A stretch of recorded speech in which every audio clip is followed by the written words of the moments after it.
Hello, K-Squid listeners. It's every other Sunday again, and you're listening to Sustainability Now, a bi-weekly K-Squid radio show focused on environment, sustainability, and social justice in the Monterey Bay region, California, and the world.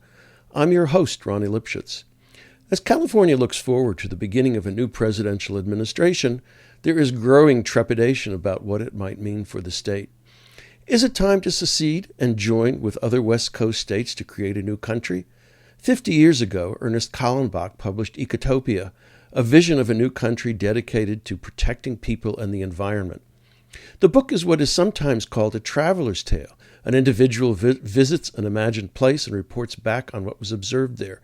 Thomas More's Utopia was an early version of this. Eco-utopia is set sometime in the late 20th or early 21st centuries, narrated by William Weston, a journalist at the New York Times who travels to the now independent West Coast states that have been closed to outsiders since independence. Eco-utopia has been built largely on the invention of very cheap solar cells and adoption of various other cutting-edge technologies, and its political system is more of a guided social democracy than an anarchist free-for-all. The book was not without its flaws and reflected the 1960s and early 1970s standpoints of a middle-aged white male. It is also somewhat sexist and racist, which might make it a tougher sell today. 10 years ago, in honor of UC Santa Cruz's 50th anniversary, I organized a conference called Utopian Dreaming, 50 Years of Imagined Futures in California and at UCSC. Speakers included a number of academics, critics, and dreamers. None of us, of course, imagined that Donald Trump might be the next president of the United States.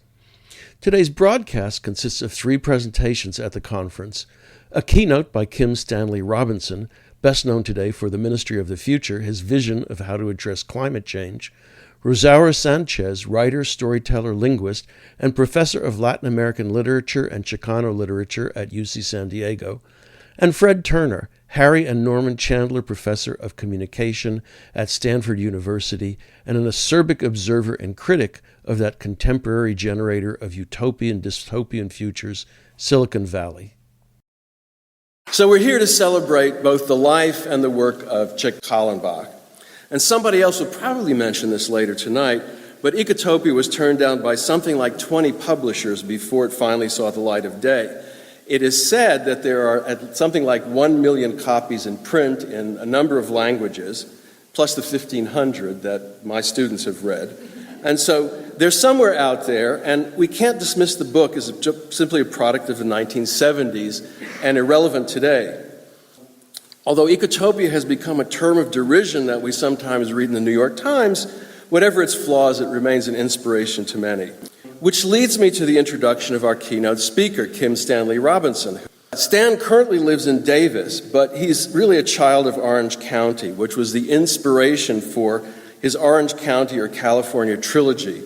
Pacific Edge is the Eco-utopia novel in his Orange County trilogy, and that is the reason he is our keynote speaker tonight. Thank you, Ronnie, for that kind introduction. It's a real pleasure to be celebrating Chick Kallenbach and Eco-utopia here tonight. Kallenbach's Eco-utopia was the fiction that expressed the utopian hopes and dreams of the 1970s. And that moment was the moment when the 60s hippie youth grew up. They were having kids, they were settling down, and they were hoping to invent a way of life that expressed their 60s ideals. They didn't want to just shift back into the mode that they had grown up in, but they needed to have a new plan. So 70s utopian thinking was a continuation of the 60s revolutionary spirit. The 60s revolutions were partial, they were compromised, but they did change the world, and they were the end of colonialism worldwide. They started right after World War II and continued right through the 60s, and in this multi-decade period, all the natives of the world turned into people, as Jean-Paul Sartre once put it. And in the United States, it was the civil rights movement that was the part of this global movement that meant the most, and also resistance to the Vietnam War, because the Vietnam War itself was an anti-colonial war, and so resisting it in the United States was helping in the anti-colonial effort. It was a chaotic time, and one part of it that is really very hard to recover now in terms of how it felt was the feeling that anything could happen. That's not a feeling that we have now, but back then further revolutions seemed entirely possible, and nobody had any idea what was going to come next. The utopian nonfiction in the 1970s was about 60s Western youth growing up and designing adult lives. And so the design features included topics that were very popular in the nonfiction of the 70s. There was home design like the integral urban house, urban design like Alexander's A Pattern Language or the Paolo Soleri Arcology or Findhorn. There was personal economics like Small is Beautiful, Economics as If People Mattered by Schumacher, or Muddling Towards Frugality, or Progress as If Survival Mattered. There were books on energy like Soft Energy Paths by Amory Lovins. There were philosophy and religion books, and here quite a lot of them, including The Tao of Physics by Capra, or a lot of Zen literature, The Crack and the Cosmic Egg, Castaneda's Don Juan books, also Ram Dass's beautiful Be Here Now, books by Gregory Bateson and John Lilly. Really, philosophy and religion was big in that decade. Then straight futurism in books like Future Shock by Toffler or Person Planet by Rozak, or ecology like The Greening of America, or feminism like The Dialectic of Sex by Shulamit Firestone. And the Whole Earth catalog covered all these issues in articles. There were some small, that were really not bestseller, strands of alternative economics by people like Herman Daly or Hazel Henderson or Joan Robinson, but this was sort of a missing strand. We'll come back to that later. Now, Eco-utopia gathered and drew together all these, but it was the only one that was fiction, aside from Le Guin's The Dispossessed. But at that point, The Dispossessed existed in the kind of ghetto world of science fiction and was a little bit of a closed phenomenon compared to Eco-utopia, which was a mass market and broad cultural bestseller. For a long time, it was Kallenbach's books that gave this whole movement a narrative and a fictional shape, a story that could be told. And even if the story was a very old rudimentary standby of utopian literature in which reporter visits utopia, gets shown things, has some adventures, and goes native, it's really the classic story there. It goes back to Thomas More, but it does the job, and people are used to it. So Eco-utopia became a bestseller, and now it's the book out of that era that's still in print. It's the book that we're celebrating. And I think it's because we love stories, and we can still feel the hopes and the plans of that 1970s utopian moment. None of these books, and nobody alive then, Eco-utopia included, had the slightest premonition that the Reagan-Thatcher counter-revolution was coming. And also there was a missing strand of thought in that 70s utopian thinking, which was simply, you could call it macroeconomics, or you could call it better, political economy. These were Cold War era books, and so socialism as a word and concept was off the table in American thinking. This entire body of literature never advocated fighting capitalism, and they didn't try to imagine post-capitalism. They were about personal adjustments within capitalism, using technical innovations or design or lifestyle or consumer choices or spiritual choices to make a counterculture within a dominant culture that they weren't really challenging. Capitalism's reaction to the 60s Cultural Revolution successes, in essence, was to say this: look, you can do what you like in your messy and disorderly personal lives. Do what you want, as long as you accept that you're going to be paid wages and you're not going to have as much job security as before, and you need to continue to consume at a high rate. Cultural and identity politics, the progress there didn't effectively challenge the global economic system, and in the 1980s, Reagan-Thatcher began the creation and enforcement of neoliberal capitalism. Essentially, the colonial system that had been enforced by armies now began to be enforced by trade laws and by practices.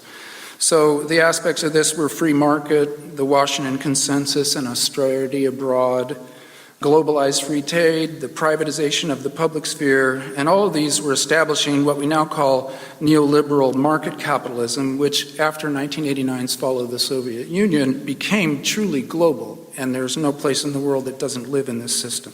So since then, we've lived in that global neoliberal state capitalism, and Personal lifestyle choices are broader now than before, which is a remaining success of the 60s cultural revolutions, and they are important.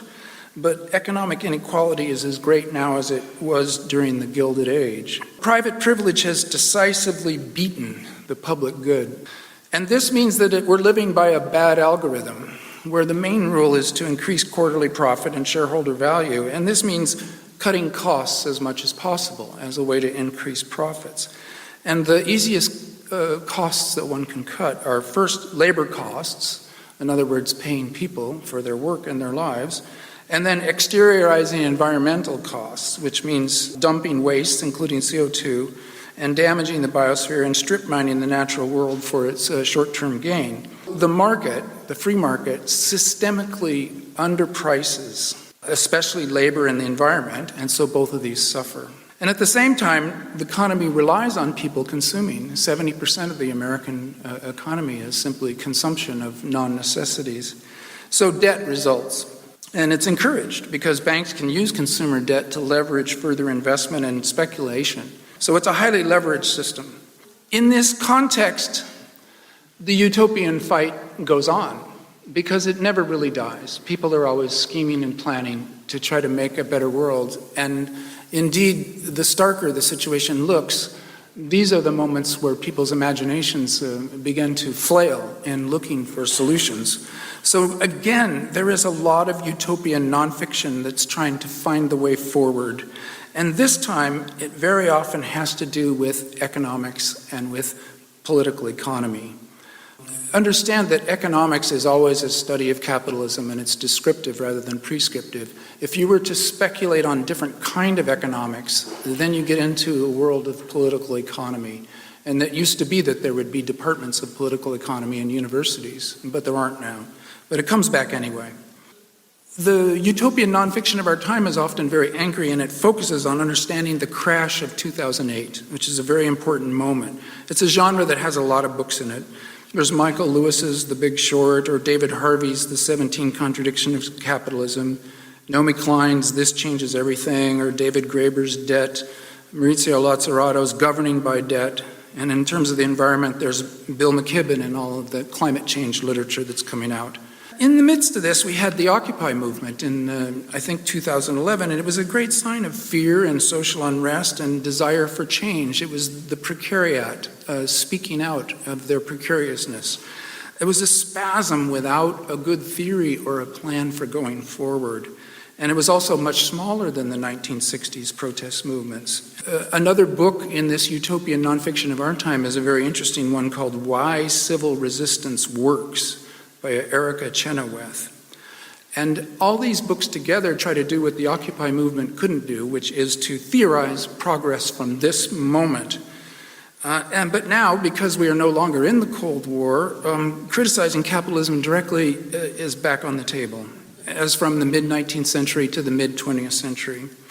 Essentially, the 2008 crash shattered the idea that the free market neoliberal capitalism actually works or makes sense or can even be explained. And that means that nobody can justify it. If you can't explain it, you can't justify it. And so both justice and environmental sustainability are bigger issues for people now than the defense of any given economic system or any given ideology. Now a free market looks like a kind of religious fundamentalism. And the window of acceptable discourse, which is a very useful term, that at any given time in society at large you can talk about certain ideological points, goes too far to the left and too far to the right, you will not get on the TV. You won't see Noam Chomsky on mainstream TV, and you won't see right-wing survivalists. They're outside the window of acceptable discourse. And now, since 2008, the window of acceptable discourse has shifted way to the left. And it may be also to the right because it's such an extreme time. But in any case, it's certainly shifted left also. So, there's many books that are what you could call, again, utopian nonfiction, trying to chart a way forward from this moment. But what I'm coming up to is, where's the equivalent of Eco-utopia itself? In other words, we have all this utopian nonfiction, but we don't yet have the Eco-utopia equivalent. Someone needs to write the utopian novel for our time, and so just hypothetically, for tonight's sake, I am going to volunteer to do this. An Eco-utopia today, and I feel that Chick Kallenbach would be enjoying this kind of a description, it would have to describe a just and sustainable post-capitalism, and also tell the story of how to get there from here, which is crucial. Because you can always make a great plan, but we know that we're in this world now. So what you also want is not just the plan, but the way to get to the good place. And indeed, Kallenbach himself did that when he wrote the prequel to Eco-utopia, which was called Eco-utopia Emerging. And it's a needed part of any modern utopia, because we want to know what to do now, and not just hear about wonderful hypothetical worlds that we suspect will not come to pass. We want a blueprint, and we also want an action plan. And that's what utopias have to do. So first, it has to be global this time. It can't just be one place on Earth like Northern California and Oregon, like Eco-utopia was in the 1970s. There's no such thing as a pocket utopia. We live in a global economy, and essentially we're in one world. So the solution for any place on Earth involves every other place on Earth. And this sort of ups the gain on the problem, but we are, in fact, what you might call a global village, but it's not a village. It's simply one world that we all live in, and we have not yet properly comprehended that. So the utopian solution has to be global.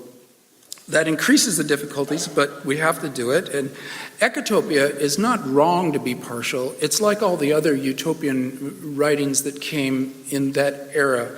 In essence, all the previous utopias have been modeling exercises. We look at them to learn lessons that we might apply to the world at large. So that's hard because there is no good world government, and we're forced to do it at the level of the nation state and by international treaty. Very, very weak governance to make this gigantic change. And so I think that a utopian novel has got to focus on the United States still. Change in the United States would tend to change everything everywhere. And so we can focus here on the United States as a lever to change the world, which is nice because we have a little bit of control as Americans over what happens in the States. In 2008, the crash was the result of a liquidity crisis and a credit crunch, and the world financial system lost confidence in itself and almost collapsed. Governments bailed out the banks that were in trouble at 100% on the dollar rather than giving them a haircut, as they say. And so they used taxpayer funds to do it. And in essence, the bank's debts, which had been created by crazy speculation and by a frenzy of greed, in effect, by an entire financial community, they defaulted on those debts, and it was shifted onto taxpayers to pay it for them. And the bailout's been estimated at anywhere from $5 to $15 trillion. And it's a little worrisome that you can't even tell whether it was 5 or 15 trillion. So at that point, the US government nationalized General Motors, but it didn't nationalize the banks. But the idea of nationalization is there because of what we did with GM. And with the banks, in 2008, we took on their debt, but we left them in control of their activities and in control of their profits. And they went right back to doing what they were doing before. There was some very weak legislation passed afterwards, but the bank lobbies managed to keep Congress from passing anything particularly effective. And they're back at it. There will be another crash, because that's how capitalism works. There are bubbles that are very hard to see when you're in them. However, when the next crisis comes, we need to be ready for it, because we could nationalize the banks when we bail them out, like we did GM in 2008. And with finance turned into a public utility district, like any other public utility district, like a credit union, then there could be democratic control of finance that could regulate how finance works and take a majority share of the profits involved and cycle that to the people. This would make governments and people very flush and able to do things for themselves. Social services, education, healthcare. The commons would have returned, because the government is a virtual commons, and whenever there's a commons, there's an enclosure movement, which is privatization. And whenever there's an enclosure, there's suffering, and revolution follows. If we were to take over, we could call this new state government of the people, by the people, and for the people. And as for this next crash, we don't have to wait for it. We can trigger a liquidity crisis for the banks anytime that we want. by civil nonviolent resistance in the form of mass defaulting on our debts. You could even do it legally and simply declare that you're bankrupt, whether you are or not. You can declare bankruptcy as a legal move. So what I'm saying here is this would have to be done by everybody or by a huge amount of people. But since all of our debt allows this leveraged bank speculation, the moment that our debt looks bad, the moment people declare student debts and house mortgages to be odious debts and declare sovereignty, there would be too many of us to prosecute. Like Breck said, you can't exactly dismiss the people and elect another one. So the bank system would immediately crash, as in 2008. It would be a crisis of confidence. Mortgage bonds and derivatives based on student debt, which already exist, would all go subprime at once and turn into unredeemable promissory notes. And the big banks and investment firms, meaning only 8 or 9 companies on this entire planet, would not know who to trust, would go to government to demand a bailout, as in 2008, but this time the government would bail them out and take them over, as they did General Motors. Then the banks are credit unions and public utilities, and there are huge returns of finance now owned by the state, and the state would then not be an instrument of finance, but rather an instrument of the people controlling finance. This would be a big shift, basically a revolution. And quantitative easing, where new money is made up from nothing and given to the banks, billions every month, that could actually be given directly to people so that you could be the Institute of Jennifer, or you could be the People's Republic of George, and be getting direct quantitative easing infusions like the citizens of Alaska get free oil money for living where they live. So then, of course, global capital would try to run elsewhere. Stock markets would crash, but when stocks are low, there's always some people that buy them and raise them back up again. And China already has a nationalized banks. They would look at us and say, well, we do this already. What's so strange about it? And they want the United States doing well. We are their main customer, and they also own a lot of us. So then the European Union would be forced to follow, and the G20 would be forced to follow, and then it's game over, because that's most of the economy of the world right now. And there we would be, people in control of their economy. What a concept. So what would people do? If people were in charge of the economy rather than vice versa, how would things run? It would be a newly created global ecotopia. What would happen? Well, first, obviously, full employment. Everybody should have the right to work. And if government could hire you, then private industry would have to compete for employment, and suddenly there would be demand. It's kind of neoclassical economics at that point, and everybody would be able to say, look, I don't need to take your crappy wages, I can work for the government instead. This would be like the WPA during the New Deal. What would we do? Well, it would be environmental work, landscape restoration, habitat creation, clean energy and infrastructure, education, and helping to get the poorest 3 billion out of poverty, making every place good on this planet. All this would avoid the mass extinction event that is on the way, and it would help to deal with the inevitable climate change that's coming.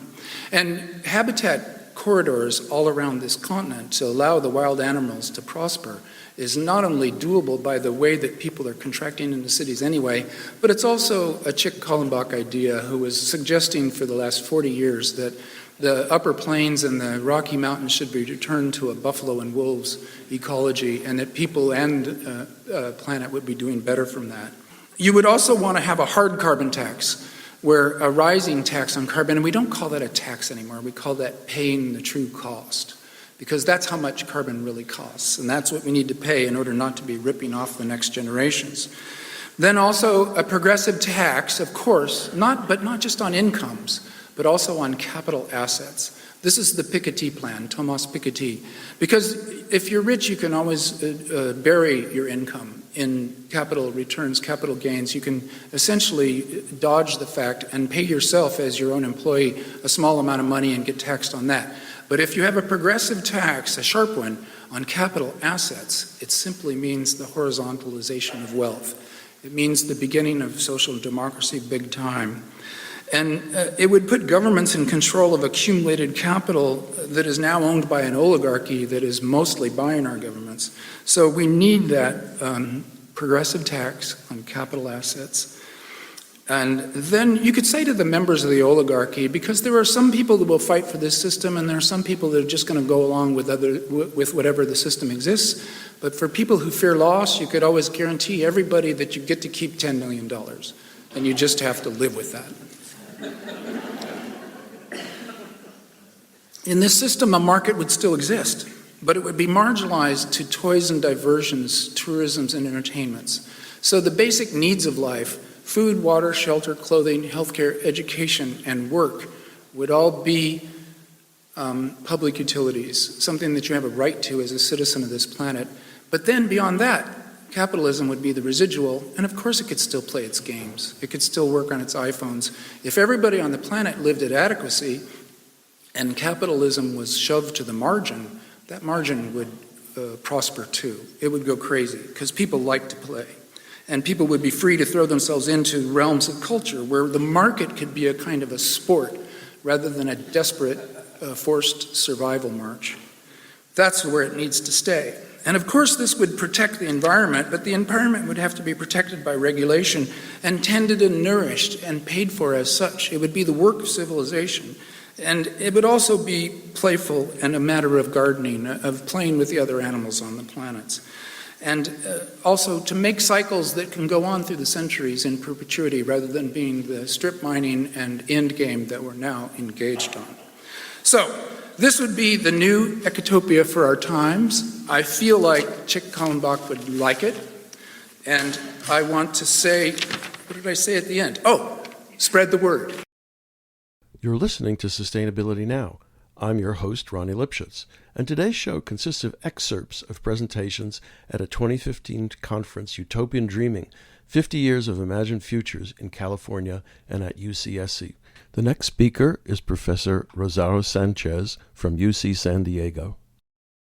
Kallenbach's works, both Eco-utopia and Eco-utopia Emerging, create a quasi-utopian, mostly white society, a new nation-state that allows for the establishment of separate Black and Chinese city-states within Eco-utopia, and that is considering plans for formalizing Spanish-speaking and Japanese communities of San Francisco as city-states within Eco-utopia as well. Measures that will ensure the predominantly white composition of most of Eco-utopia. Latinos, as Beatriz mentioned, are nowhere to be seen. And even though we were fewer in the 70s, we were still there picking grapes, fruits, and vegetables from the Salinas Valley to the San Joaquin Valley and north into wine country and Sacramento. It was this population of farm workers that Chavez set out to organize, but they seem to have evacuated the scene in Eco-utopia, as have the farm workers in the Yakima Valley in the state of Washington. Eco-utopia prefers small, self-sustained, culturally homogeneous groupings. This points to a highly racialized society, and perhaps explains why Eco-utopia is a closed society with guarded borders and no immigrants clamoring to get in.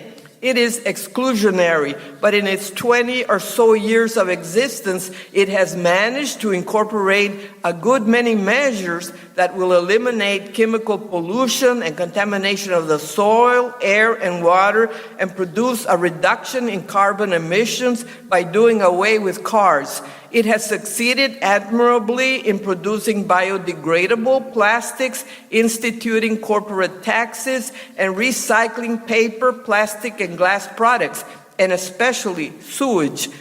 People walk or ride bikes, buses, or trains. Processed and packaged foods are no longer produced, and there is now a reduction in agricultural produce for a smaller population. Sodas are no longer produced, and only materials that decompose are allowed in production. No synthetic clothing is produced. Some industries have been taken over by employees. Some are owned by the state, but clearly there are individual owners as well.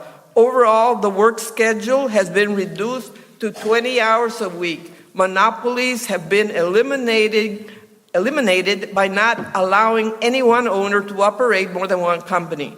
There is gender equality, and women are not independent roles. They exercise power in relationships and at work. So it is said. Clearly, there has been a radical reorganization of society, and the population in Eco-utopia, which is declining after 20 years, is still led by Vera Alwyn. Eco-utopia, like the Green Movement, has an ethical orientation. It proposes the need for an ecocentric worldview to protect the earth and its species. Citizens have been largely convinced of the greater good. Absent is a serious ecological and social critique of capitalism as a world system. While some of the transformations would fit within a socialist society, there are numerous lacunae in the eco-utopian dream that make us wonder where workers who are not part owners fit in. Has exploitation been eliminated? Is all the labor being done by the white citizens of Eco-utopia? What is the relation between class and color in Eco-utopia? What about wages? Are there any unions? Have they been able to clean up the rivers, beaches, soils in 20 years? We know there is an internal opposition. Those within Eco-utopia who wish to return to things as they were, who seek military support from the U.S. and foresee an armed conflict as a result of what they consider this ecological craziness. But is that the only opposition? True, the West and Northwest were highly industrialized, unlike Cuba, for example, but how was acceptance gained from those who previously profited from their private enterprises? What happened to the homeless, the poor, the dispossessed? Did the bosses all pick up and leave, or were they convinced by the best practices policies of Eco-utopia? It is only in the epistle to the Eco-utopians that Kallenbach wrote, dated 2012, written right before he passed away, that Kallenbach specifically draws upon Marx to remind us that capital has no country. And he adds, quote, "We live then in a dark time here on our tiny, precious planet. Ecological devastation, political and economic collapse, irreconcilable ideological and religious conflict, poverty, famine, the end of the overshoot of cheap oil-based consumer capitalist expansionism," end of quote.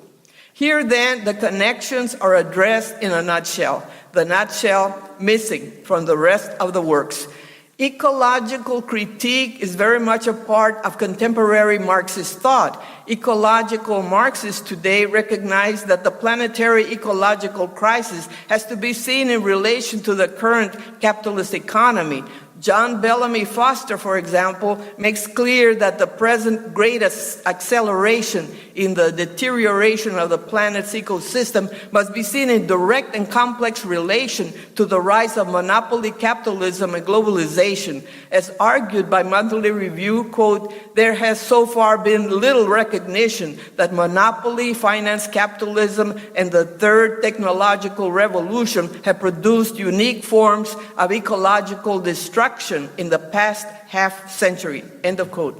If Kallenbach's works on Eco-utopia neglect to spell out the specific relation between planetary ecology and capitalism, they do mention in passing that the U.S. is involved in imperialist wars and actions in the global South, in Brazil more specifically, and also in the Middle East. These references allude to the numerous U.S. military adventures that took place in the decade of the 70s when Eco-utopia first appeared. Not only was the U.S. finishing up the Vietnam War, but it was also fomenting and facilitating the military coup against President Allende in Chile. It also assisted the military juntas of Argentina during the Dirty War, organized the Contra War against the Sandinistas, assisted Guatemalan military in its war of genocide against the indigenous people of Guatemala, and supported the government of El Salvador in its war against its own peasants, workers,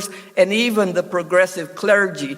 Of course, the U.S. embargo of Cuba continued. Here, we are only recalling U.S. military action in Latin America, but of course, a few years later, in Afghanistan, the U.S. was supporting bin Laden against the Russians and Hussein against Iran. In the Middle East, the U.S. was also supporting Israel against the dispossessed Palestinians and in its occupation of Palestinian lands. U.S. interests made their presence known in Africa as well. In the process, the U.S. has always found it useful to other those it seeks to subjugate.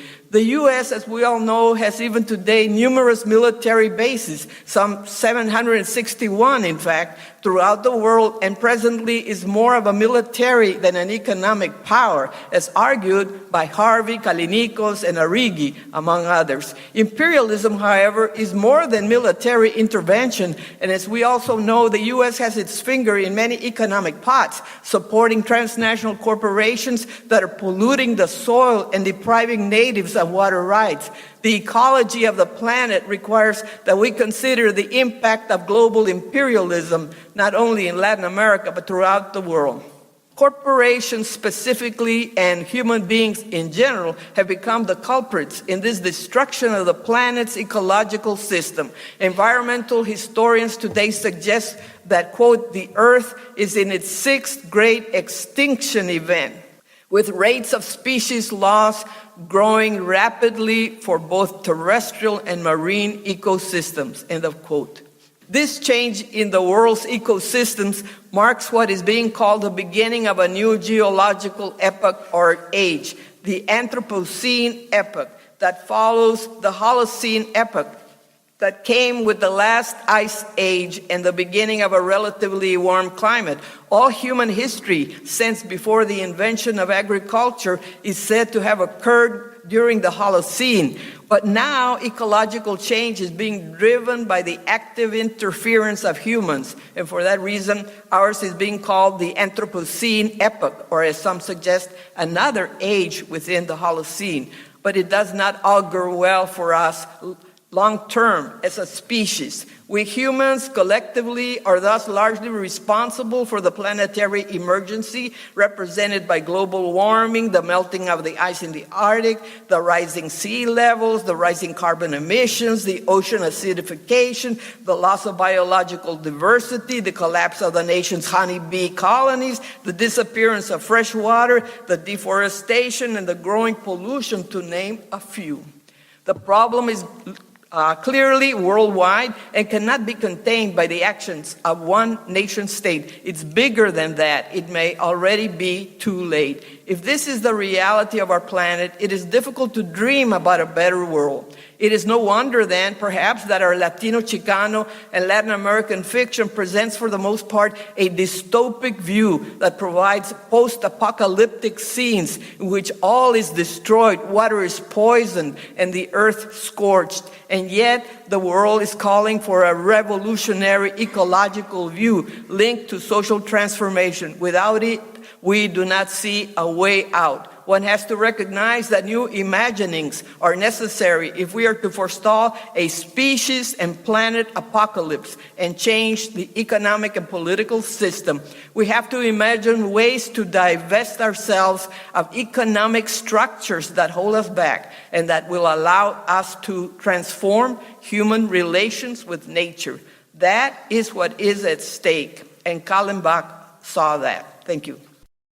You're listening to Sustainability Now. I'm your host, Ronnie Lipschitz, and today's show consists of excerpts of presentations at a 2015 conference, Utopian Dreaming, 50 Years of Imagined Futures in California and at UCSC. The last speaker on the show is Professor Fred Turner from Stanford University. I'm going to take us back to a time after a lot of discussion about how bodies matter in utopias. I'm going to take us back to a time when folks tried to get the body out of the equation. And it's a time when the conditions of our contemporary cyber-imaginary get set. And I want to think about how the American counterculture has done that. A brief word about how I got to this stuff. I was a journalist in an earlier life. I taught in a business school. I went back in the mid-90s to graduate school in California in communication with an eye to becoming a professor. And I wandered into a California that completely surprised me. I had just finished a book about how Americans remember the Vietnam War. And in my Vietnam book, I had discovered that the computer was the emblem of the Cold War state. It seemed to people at the time to be dehumanizing. Being digitized was a terrible thing. Some of you who were at the free speech movement in 1964 may remember that people actually wore computer cards when they marched. Hollerith cards stamped FSM.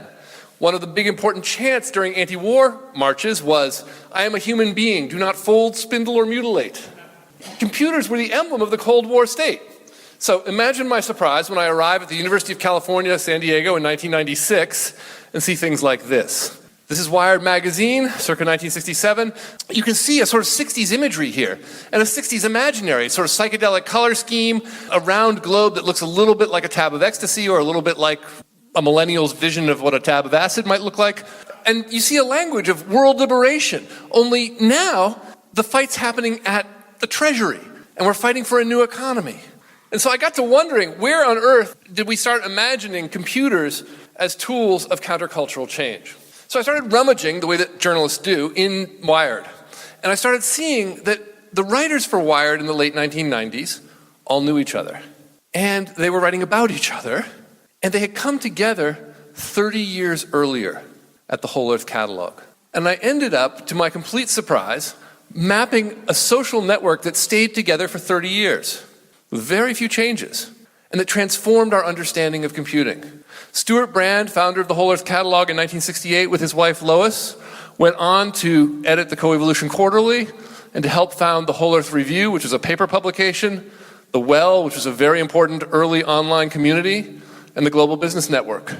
His network also made it possible to get Wired started. Wired was edited by a man named Louis Rosetto, a woman named Jane Metcalf. They couldn't have done it without the Brand network. I was simply astonished.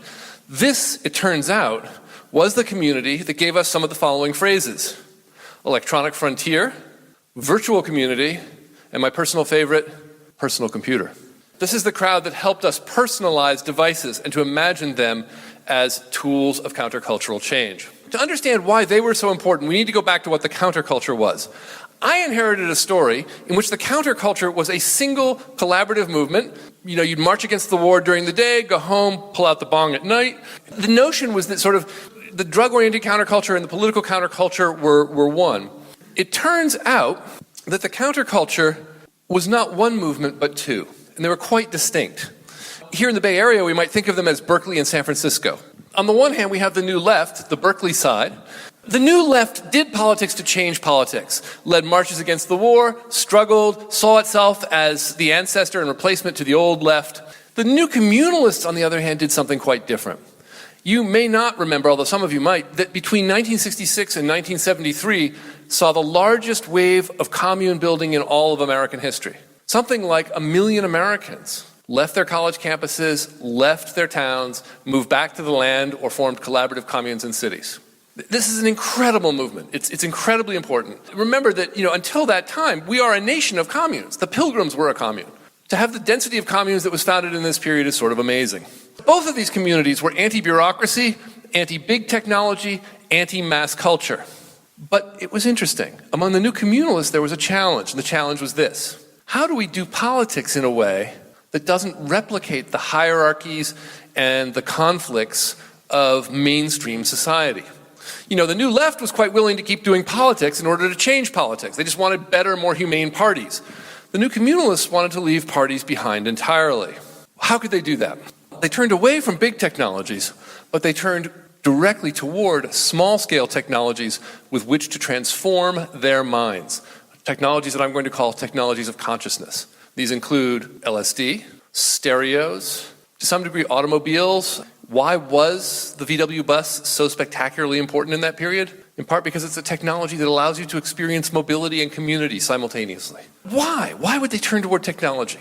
Another thing to know about the generation of '68 is they grew up in the wake of World War II in the middle of an enormous tech boom. Not just the kind of technology that brought us the atom bomb, but the kind of technology that brought us the first integrated highway system in America, that brought us small record players. My point here is that this generation wanted to push away from mass culture, away from military culture, away from the atom bomb, but not to abandon consumer technologies.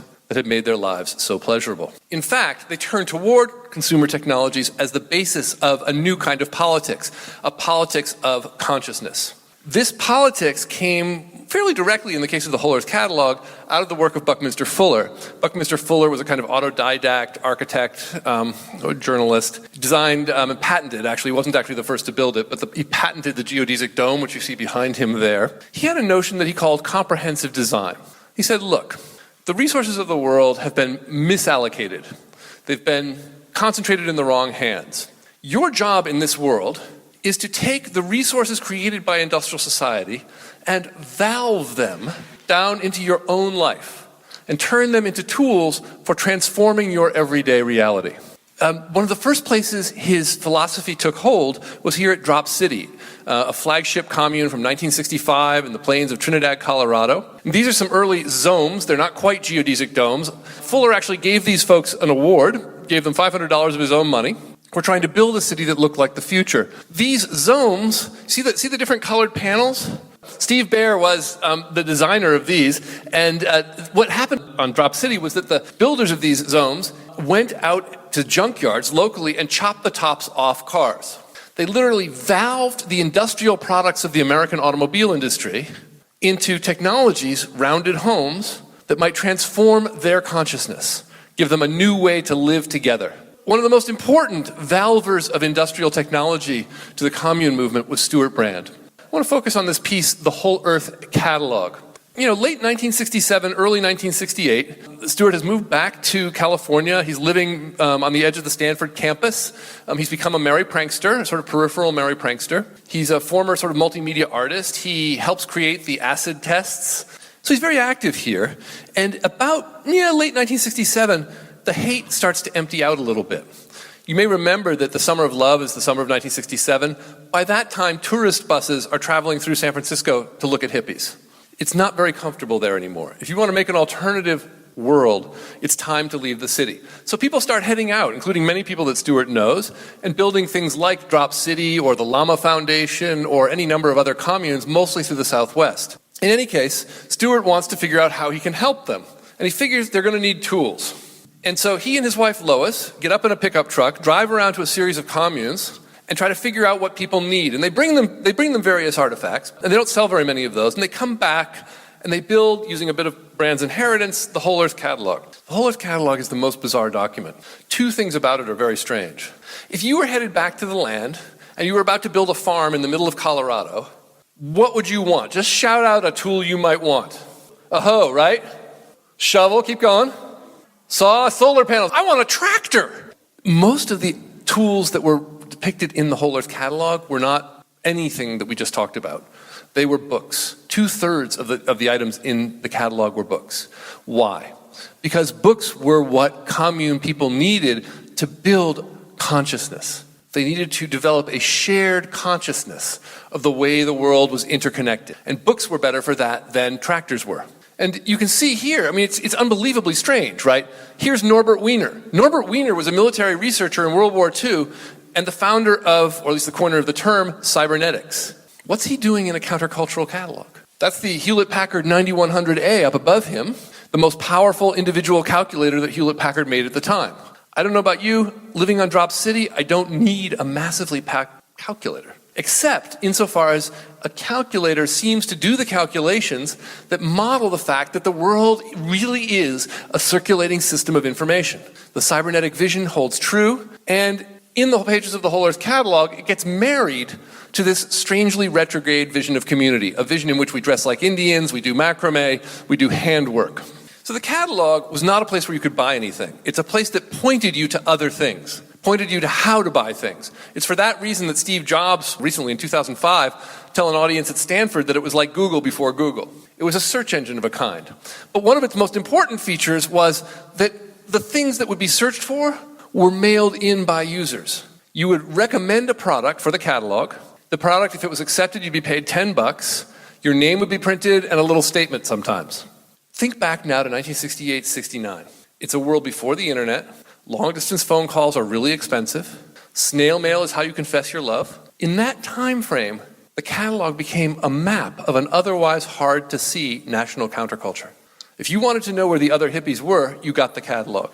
It's a very powerful device for that purpose. It's a tool for bringing together individual mindsets and then knitting those individual mindsets together into a collective consciousness of community.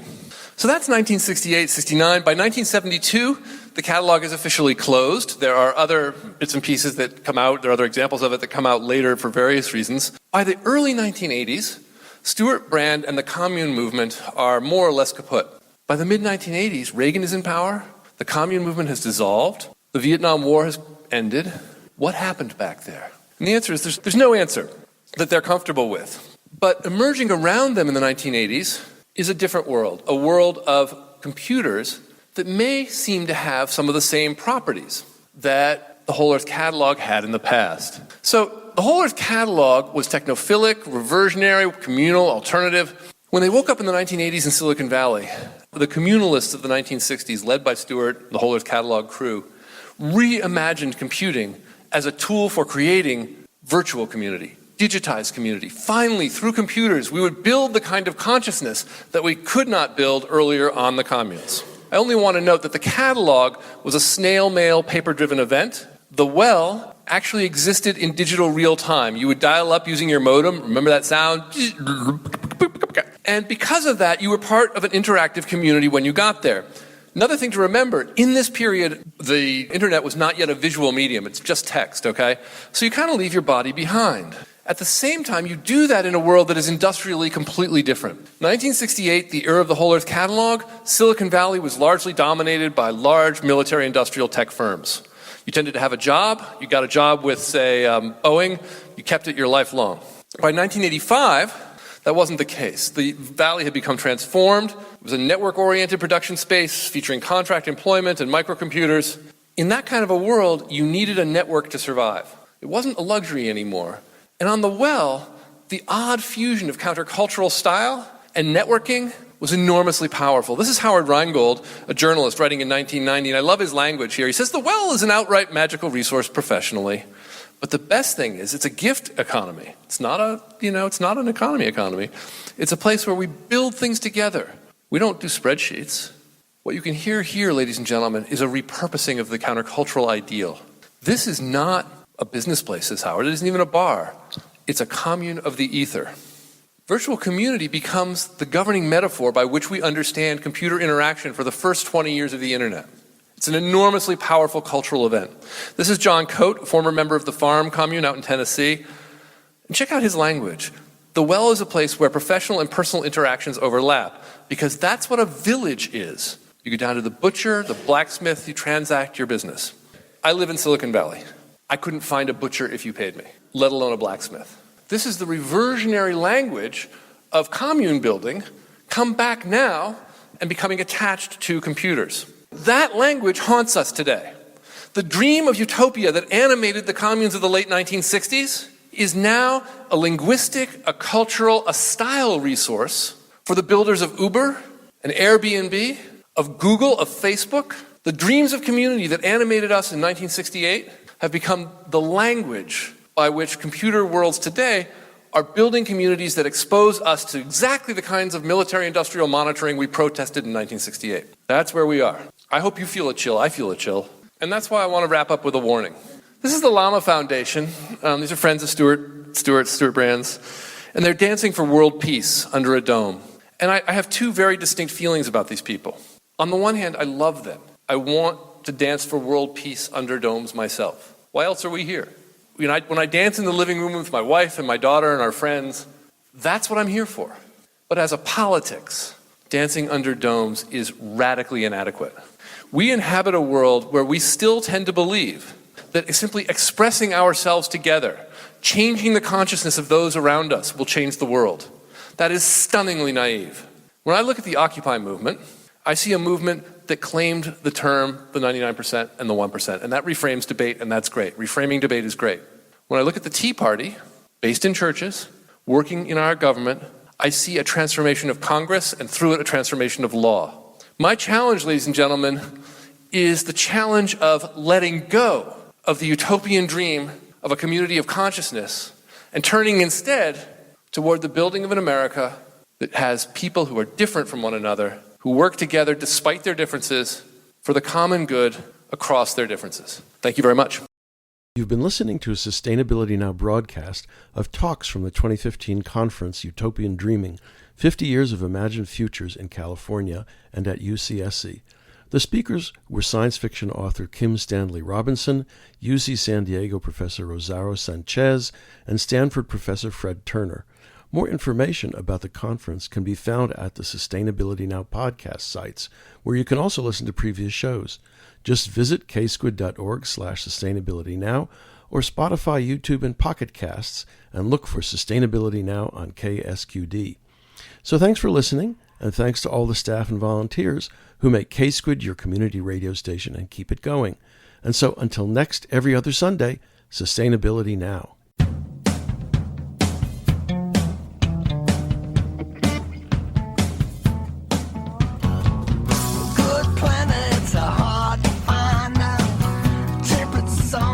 Tropic climate.